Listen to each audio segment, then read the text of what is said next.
Baik, selamat malam. Perkenalkan, nama saya Endang Simanjuntak, NIM 190569201034, mata kuliah Sosiologi Agama. Di sini saya akan menjelaskan tentang agama dan perkembangan ekonomi.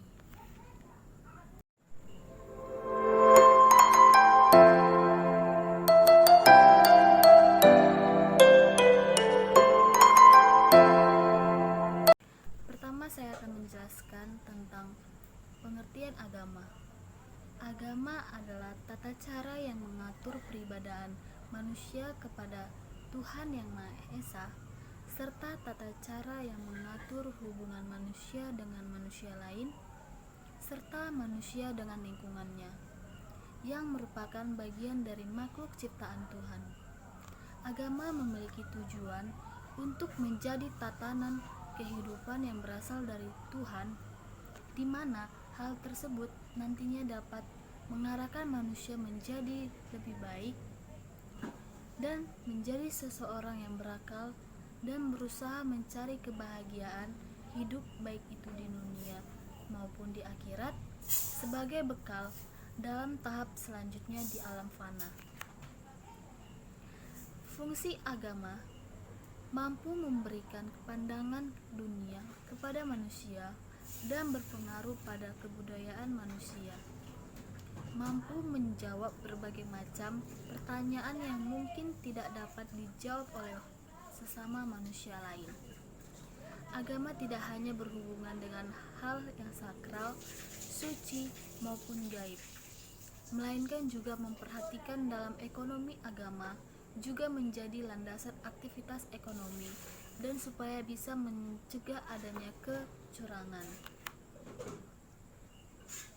Perkembangan perekonomian negara dapat dilihat dari pertumbuhan ekonomi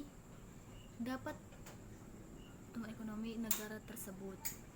Pertumbuhan ekonomi berarti perkembangan kegiatan dalam perekonomian yang menyebabkan barang dan jasa yang diproduksi dalam masyarakat bertambah dan kemakmuran masyarakat meningkat. Pertumbuhan ekonomi yang merupakan permasalahan makroekonomi yang bersifat jangka panjang yang dipengaruhi oleh berbagai faktor seperti kemampuan negara dalam menghasilkan barang dan jasa, investasi yang dapat meningkatkan barang modal, tenaga kerja sebagai sumber daya manusia, maupun pembelanjaan atau pengeluaran oleh pemerintah. Hubungan antara agama dan ekonomi memang sangat erat sekali. Agama adalah landasan untuk melakukan ekonomi dengan baik. Agama dapat mengantisipasi terjadinya kecurangan di dalam ekonomi yang sangat banyak sekali terjadi di dunia nyata, dan agama harus menjadi landasan yang kuat bagi ekonomi. Lalu saya akan menjelaskan perkembangan ekonomi dalam Islam. Ekonomi dalam Islam bersumber dari Al-Quran dan Sunnah Rasulullah. Hal ini tentu berbeda dengan ekonomi konvensional yang memiliki prinsip untuk memaksimalkan profit, sedangkan ekonomi Islam lebih mementingkan masalah.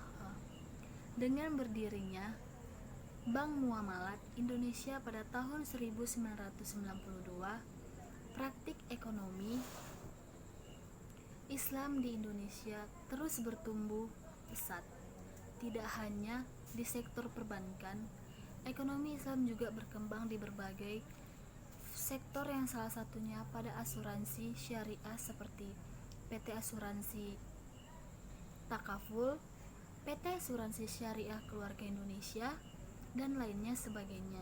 Selain itu juga, ekonomi Islam berkembang di sektor pasar modal syariah, pegadaian syariah, obligasi syariah, reksadana syariah, dan lain sebagainya.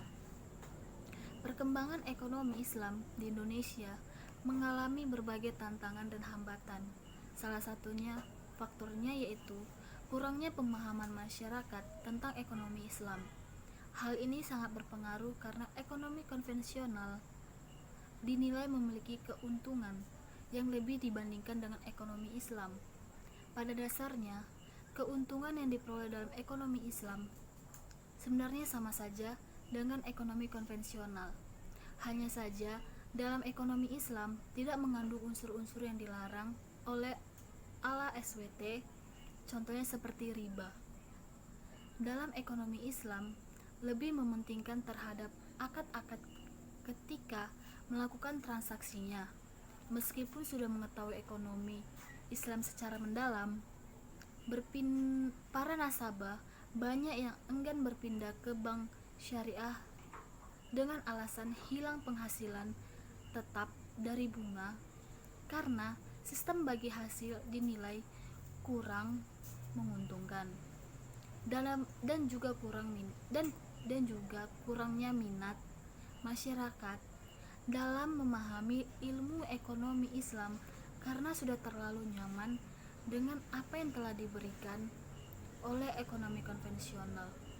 Mungkin sekian dari penjelasan saya mengenai agama dan perkembangan ekonomi. Mungkin ada salah dan kata, saya minta maaf. Sekian dan terima kasih. Selamat malam.